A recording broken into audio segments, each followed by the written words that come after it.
Acara ini didukung oleh Desa Pay, cashless-nya kerabat desa Indonesia. Apa upaya kita? Ya? Nah, di sektor transportasi tadi juga sebagian sudah disinggung oleh Bu Dirjen, itu ada yang namanya berkaitan dengan efisiensi energi. Kalau di dalam transport diterjemahkan menjadi transport demand management. Diversifikasi energi di dalam transport itu nggak bisa hanya bahan bakarnya dirubah kalau teknologi otomotifnya atau sarananya nggak dirubah. Jadi diversifikasi energi itu juga berkaitan dengan teknologi improvement. Nah, kita masuk dari sisi teknologi improvement.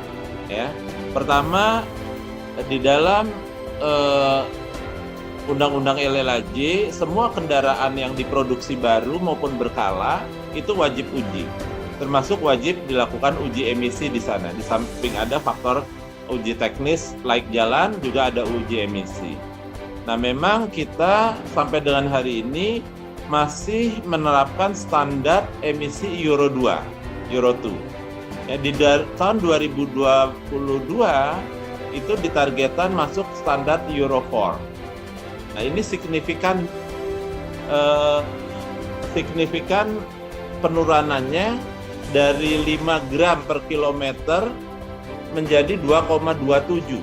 Ya, 2,27 ini adalah sesuatu nilai yang cukup signifikan.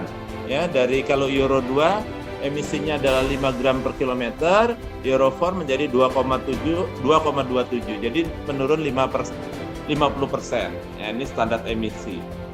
Nah, kemudian bagaimana juga mengembangkan tadi teknologi sarana transportasi yang low emission, ya, termasuk sekarang alhamdulillah ya didorong pandemi juga dan hobi itu orang sudah mulai mengembangkan non motorized, termasuk bersepeda. Tapi sepedanya di kita masih sebagai olahraga hobi, belum sebagai sarana transport. Nah, termasuk juga mengembangkan kendaraan yang rendah emisi.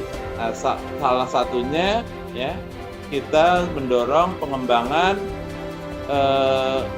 kendaraan berbahan bakar listrik.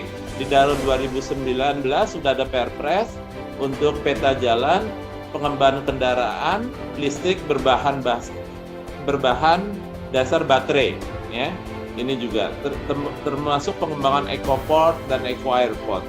Nah, ini semuanya bagian dari upaya untuk mendorong komitmen Indonesia di dalam Paris Agreement untuk mengurangi GRK. Ya. Kemudian di sini juga ya, energi terbarukan, ya, dari mulai biodiesel sampai akhirnya yang paling ramah lingkungan tentu kendaraan listrik tadi. Ya. Termasuk di sini juga berkaitan dengan peremajaan kendaraan, karena kita tahu kendaraan itu makin lama emisinya makin meningkat. Ya, kalau di luar negeri itu memang nggak ada batasan usia kendaraan, beda dengan Singapura, tapi Eropa, Amerika nggak mengenal itu. Tetapi kendaraan yang emisinya makin mahal, itu pajaknya makin mahal. Kalau di kita sekarang kan bayar STNK, itu lebih kepada berdasarkan pajak kekayaan, yaitu harga jual kendaraan berapa, persentasenya itu pajak. Nah, sebetulnya udah lama didorong ya untuk ada juga faktor emisi. Jadi kendaraan yang emisi gas buangnya lebih mahal itu membayar pajak emisi gas buangnya lebih banyak atau tidak ramah lingkungan, itu ada beban pajak lebih. Nah, ini kita dorong sudah lama belum berhasil. Tapi saya mendengar ya di pengaturan kendaraan mulai Oktober itu juga akan dicanangkan ya, kendaraan yang menghasilkan karbon lebih banyak itu pajaknya akan lebih mahal, sehingga dengan insentif-insentif ini akan mendorong pengembangan teknologi yang lebih ramah lingkungan, termasuk kendaraan listrik bisa jadi nanti pada saatnya akan lebih murah daripada kendaraan yang masih berbahan bakar solar ataupun bensin.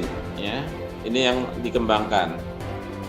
Nah, berikutnya juga untuk masyarakat ketahui baru saja kemarin ya komisi berapa yang DPR bersama pemerintah sepakat di dalam rancangan undang-undang harmonisasi peraturan perpajakan itu disepakati oleh DPR bersama pemerintah itu untuk barang-barang yang menghasilkan CO2 atau kegiatan masyarakat, individu atau badan yang menghasilkan CO2 itu akan dikenakan pajak, ya, yaitu sebesar Rp30 ya per kilogram CO2 ekuivalen. Nah, ini memang lebih kecil daripada usulan Bu Menkyu. Nah, tapi ini kita sudah suatu langkah maju bagaimana kita memberikan insentif untuk teknologi maupun penggunaan sarana transportasi termasuk alat-alat yang lebih ramah lingkungan. Ini di sektor teknologi improvement. Nah, berikutnya, kalau efisiensi energi kami menerjemahkannya dalam transport demand management. Nah, kita kan tahu kalau masyarakat menggunakan kendaraan pribadi, apakah mobil atau motor, maka jalanannya menjadi macet. Kalau macet, bukan hanya waktu tempuhnya lama, tetapi polusi yang dihasilkannya kan sangat banyak.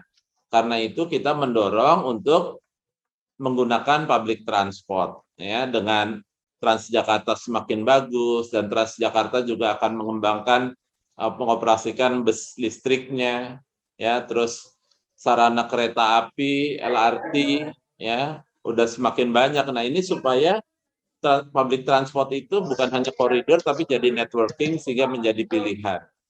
Ya, termasuk juga di sini adalah tentang pembatasan perpajakan dan insentif yang tadi sudah saya sebutkan.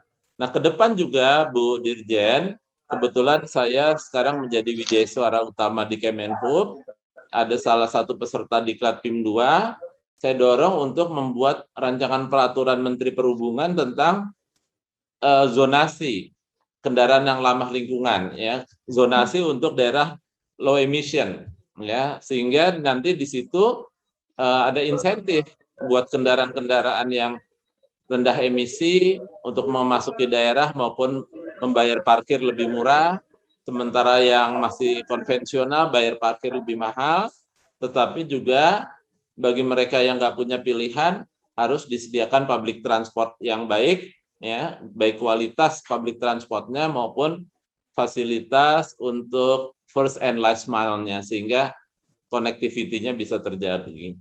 Barangkali ini yang ingin saya infokan Bu Asri dari sisi apa yang perlu dilakukan oleh sektor transportasi.